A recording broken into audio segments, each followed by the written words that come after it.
Halo semuanya, apa kabar? Semoga kita semua dalam keadaan sehat walafiat, serta senantiasa diberi kesehatan dan kemakmuran pada masa pandemi ini. Pada kesempatan kali ini, saya akan membahas tentang tenggelamnya kapal perang Republik Indonesia Nanggala 402 yang akhir-akhir ini ramai menjadi perbincangan masyarakat Indonesia. Sebelum memasuki pembahasan yang lebih jauh, izinkan saya memperkenalkan diri terlebih dahulu. Nama saya Yoga Wijaya.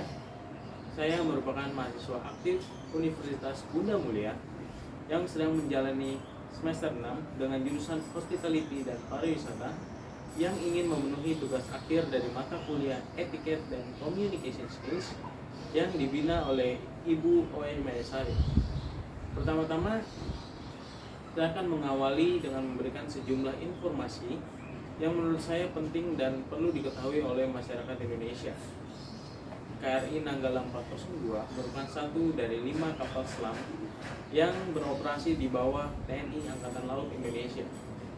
Kelima kapal selam tersebut adalah KRI Cakra 401, KRI Nagapasa 403, KRI Arda Delali 404, dan KRI Alugoro 405, serta KRI Nanggala 402 yang kita akan bahas lebih lanjut ke depannya. KRI Cakra 401 dan KRI Nanggala 402 merupakan satu jenis kapal selam yang sama, yaitu tipe U-209/1300. KRI Nanggala 402 tiba di Indonesia pada tanggal 8 Oktober 1981 di Jawa Timur, atau lebih tepatnya di kota Surabaya. Peresmian KRI Nanggala 402 dilakukan oleh Menteri Pertahanan dan Keamanan Jenderal TNI Muhammad Yusuf di Dermaga Madura, Ujung, Surabaya, Jawa Timur pada tanggal 21 Oktober 1981.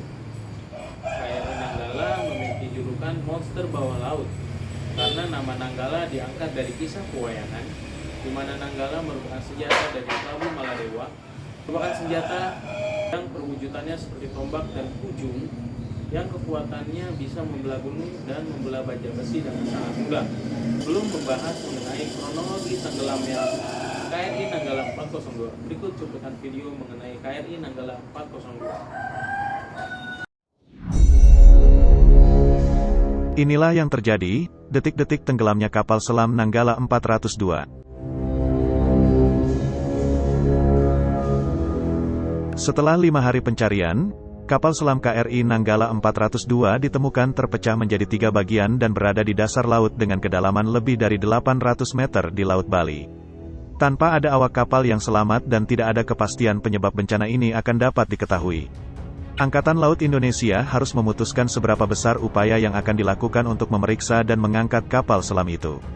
Pemeriksaan awal menunjukkan bahwa kapal selam yang diproduksi di Jerman pada 1978 itu pecah menjadi 3 bagian, dan lambung kapal terpisah dari buritan bagian belakang. Oke, baiklah. Berikut merupakan videonya dan sekarang saatnya saya membahas mengenai kronologi tenggelamnya KRI Nanggala 402. Tenggelamnya KRI Nanggala 402 berawal pada saat kapal selam buatan Jerman ini mengikuti pelatihan penembakan senjata strategis TNI Angkatan Laut pada tahun 2021. Berdasarkan rencana, kapal selam ini melakukan latihan tembakan torpedo kepala perang pada hari Rabu 21 April 2021. Menurut Kepala Staf TNI Angkatan Laut, Laksamana Yudo Margono menyatakan bahwa latihan dimulai sekitar pukul 2:30 waktu Indonesia Tengah.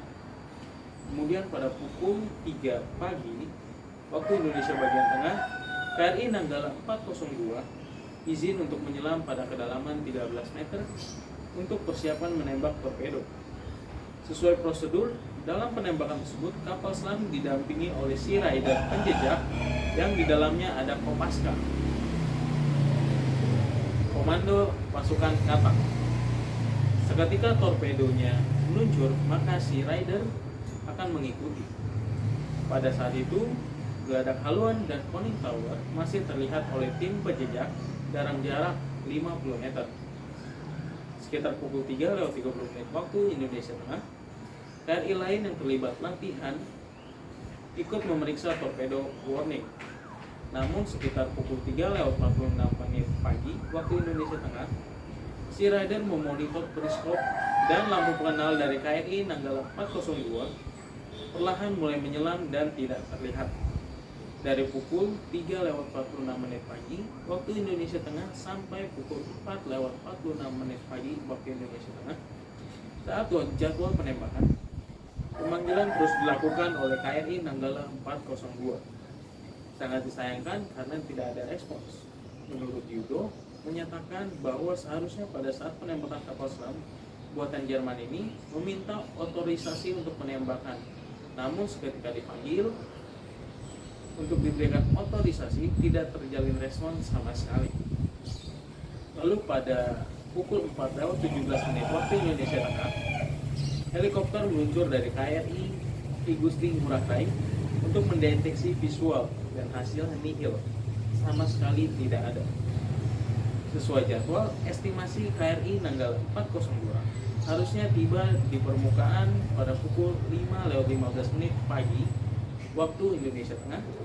Namun faktanya tidak sesuai dengan harapan, karena KRI Nanggala tidak kunjung muncul ke permukaan. Selanjutnya diberlakukan prosedur sublock, di mana aksi ini adalah aksi yang diambil ketika kapal selam kehilangan kontak dan diduga mengalami permasalahan. Aksi sublock ini merupakan sebuah prosedur yang sudah diatur jauh sebelum ada keadaan seperti ini. Setelah 3 jam pencarian, prosedur berganti menjadi submiss, yang artinya kapal selam dinyatakan hilang pada pukul 6:46 pagi waktu Indonesia Tengah. Hampir selama 4 hari, tim gabungan melakukan pencarian dan penyisiran di lokasi sekitar hilangnya KRI Nanggala 402. Pencarian dipersempit di area adanya tumpahan minyak dan adanya kemagnetan cukup besar di utara celukan bawang. Di titik itu, petugas menemukan sejumlah benda yang merupakan bagian dari KRI Nanggala 402. Barang yang ditemukan yaitu peluru tabung torpedo, pembungkus pipa pendingin, dan di botol oranye pelumas periskop kapal selam. Alat yang dipakai ABK Nanggala untuk shalat dan spons untuk menahan panas pada press room. Benda yang ditemukan dijadikan sebagai alat bukti otentik dan menyatakan bahwa KRI Nanggala 402 tenggelam atau subsang pada pukul 5 sore waktu Indonesia Tengah. Sekian mengenai kronologi tenggelamnya KRI Nanggala 402. Untuk keadaan terkininya, Angkatan TNI dan Polri menggelar berbagai acara untuk mengenang jasa dari KRI Nanggala 402 dengan berbagai cara, seperti membangun monumen KRI Nanggala 402, doa bersama, dan tabur bunga untuk mengenang 40 harinya hilangnya dan tenggelamnya KRI Nanggala 402 serta gugurnya 53 prajurit TNI dalam menjalankan tugas. Sekian dari apa yang saya bisa sampaikan. Semoga semua keluarga prajurit yang gugur diberikan ketabahan dan kesabaran yang melimpah supaya dikuatkan dalam menghadapi cobaan ini. Terima kasih dan sampai jumpa.